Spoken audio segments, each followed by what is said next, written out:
Assalamualaikum warahmatullahi wabarakatuh. Halo teman-teman, perkenalkan saya Nur Asliha dengan NIM 23021080010. Saya dari Program Studi Manajemen Pendidikan Islam Universitas Islam Negeri Raden Fatah Palembang. Nah, dalam video ini saya akan menjelaskan tentang kurikulum merdeka. Apa sih kurikulum merdeka itu? Yuk simak video saya. Apa sih kurikulum merdeka? Kurikulum merdeka atau juga sering disebut dengan kurikulum merdeka belajar adalah kurikulum dengan pembelajaran intrakurikuler yang beragam, di mana konten yang disajikan kepada siswa akan lebih optimal dengan tujuan agar peserta didik dapat memiliki cukup waktu untuk mendalami konsep serta menguatkan kompetensi. Tujuan kurikulum merdeka.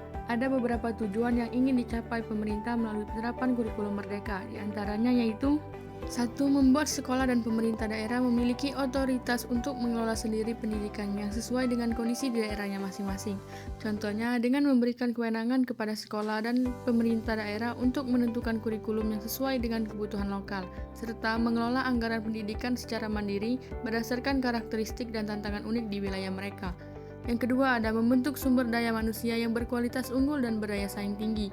Contoh untuk membentuk sumber daya manusia yang berkualitas unggul dan berdaya saing tinggi adalah dengan cara meningkatkan akses pendidikan tinggi, memberikan pelatihan dan pengembangan keterampilan yang relevan dengan kebutuhan industri, serta mendorong inovasi dan riset untuk kemajuan dalam berbagai sektor. Yang ketiga, menyiapkan bangsa untuk menghadapi tantangan global era revolusi 4.0. Nah, pada tujuan ini dapat melibatkan integrasi teknologi dalam kurikulum pendidikan, peningkatan literasi digital, promosi kewirausahaan dan kreativitas, serta pembangunan infrastruktur digital untuk mendukung konektivitas yang cepat dan luas. Keempat, menguatkan pendidikan karakter melalui profil pelajar Pancasila. Yang kelima, menjadi kurikulum baru yang sejalan dengan tuntunan pendidikan abad ke-21. Kurikulum baru yang sejalan dengan tuntunan pendidikan abad ke-21 mencakup pengembangan keterampilan abad ke-21 seperti pemikiran kritis, kreativitas, kolaborasi, komunikasi, serta literasi digital. Dan yang terakhir ada meningkatkan mutu pendidikan di Indonesia secara keseluruhan. Latar belakang kurikulum merdeka. Kurikulum merdeka dilatar belakangi oleh adanya hasil program for International Student Assessment atau PISA yang menunjukkan bahwa 70% siswa berusia 15 tahun berada di bawah kompetensi minimum dalam memahami bacaan sederhana atau menerapkan konsep matematika dasar. Skor PISA ini tidak mengalami peningkatan yang signifikan dalam 10-15 tahun terakhir. Selain itu, terdapat kesenjangan besar antar wilayah dan antar kelompok sosial ekonomi dalam hal kualitas belajar yang diperparah dengan adanya pandemi COVID-19. Prinsip pembelajaran kurikulum merdeka. Ada 3 prinsip pembelajaran kurikulum merdeka. Yang pertama ada pembelajaran intrakurikuler. Pembelajaran ini dilakukan secara terdiferensiasi sehingga siswa dapat mendalami konsep sesuai waktu yang dibutuhkan dan guru dapat memilih perangkat ajar sesuai karakteristik siswanya. Yang kedua, pembelajaran kurikuler. Pembelajaran ini berupa proyek penguatan profil pelajar Pancasila yang berfokus pada pengembangan karakter dan kompetensi umum siswa. Yang ketiga, pembelajaran ekstrakurikuler. Pembelajaran ini dilaksanakan sesuai dengan minat yang dimiliki siswa serta sumber daya yang ingin dimiliki satuan pendidik. Struktur kurikulum merdeka. Yang pertama ada struktur minimum. Struktur minimum ditetapkan oleh pemerintah pusat, namun satuan atau instansi pendidikan dapat mengembangkan program dan kegiatan sesuai dengan visi, misi, serta sumber daya yang dimiliki oleh masing-masing instansi. 2. Otonomi. Kurikulum merdeka belajar memberi hak otonomi pada satuan pendidikan serta guru untuk merancang proses dan materi pembelajaran yang relevan dan kontekstual. 3. Sederhana. Kurikulum merdeka dibuat sederhana, artinya perubahan dari kurikulum sebelumnya dibuat seminimal mungkin, namun tetap signifikan. Tujuan arah pembuatan dan perencanangannya pun dibuat dengan jelas agar mudah dipahami dan ditetapkan. Keempat, gotong royong. Pengembangan kurikulum ini merupakan hasil kolaborasi dan gotong royong dari puluhan institusi, di antaranya yaitu Kementerian Agama, universitas, sekolah, dan lembaga pendidikan lainnya. Implementasi kurikulum merdeka. Implementasi isi kurikulum ini dapat dilaksanakan melalui 3 tahapan. Yang pertama, asesmen diagnostik. Tahap pertama yaitu guru melakukan asesmen diagnostik yang merupakan asesmen awal untuk mengenali potensi, karakteristik, kebutuhan, perkembangan, serta pencapaian dari pembelajaran.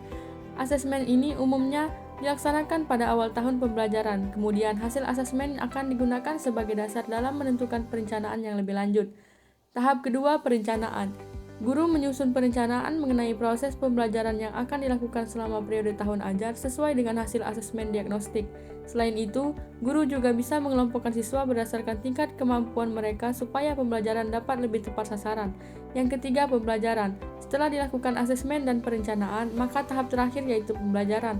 Selama masa pembelajaran, guru tidak hanya melaksanakan sesuai perencanaan, namun juga melakukan asesmen formatif secara berkala. Hal ini bertujuan agar guru bisa mengetahui seperti apa proses pembelajaran siswa dan menyesuaikan metode pembelajaran jika diperlukan.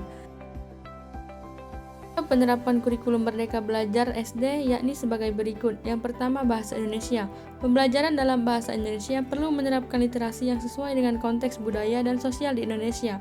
Model yang dapat diterapkan yakni pedagogi genre dengan 4 tahapan, yakni penjelasan untuk membangun konteks, pemodelan, pembimbingan, dan pemandirian. Kedua, sains dasar. Contoh penerapan kurikulum Merdeka dalam pelajaran sains dasar yakni dapat dilakukan dengan memberikan kesempatan kepada siswa untuk lebih melibatkan panca indera. Metode ajar bisa didesain dengan membuat program, membuat dugaan, merancang model, dan menganalisis data. Ketiga, pendidikan agama. Kurikulum Merdeka Belajar juga perlu ditetapkan pada pembelajaran agama. Guru dapat membuat program belajar yang interaktif seperti kunjungan ke tempat ibadah, praktik ibadah, mengajarkan toleransi berbagai agama, dan lain-lain. Keempat, matematika adalah pembelajaran yang memiliki peminat yang paling sedikit dibandingkan dengan mata pelajaran yang lain. Oleh karena itu, guru dapat menyusun strategi yang efektif. Contohnya yaitu dengan menghadirkan program berhitung 1 menit setiap hari hingga memecahkan persoalan matematika di lingkungan sekitar. Terakhir, dapat kita simpulkan bahwa kurikulum Merdeka adalah kurikulum yang memberikan keleluasaan kepada pendidik dan peserta didik dalam melaksanakan pembelajaran yang sesuai dengan kebutuhan dan lingkungan belajar mereka. Kurikulum Merdeka memiliki beberapa karakteristik dan keunggulan yang dapat meningkatkan kualitas pendidik di Indonesia. Kurikulum Merdeka diluncurkan pada tahun 2022 dan bersifat opsional, sehingga sekolah dapat menerapkannya secara bertahap sesuai dengan kesiapan masing-masing. Kurikulum Merdeka diharapkan dapat menciptakan generasi Indonesia yang beriman, berilmu, berakhlak mulia, berbudaya, berwawasan kebangsaan, dan berjiwa mandiri.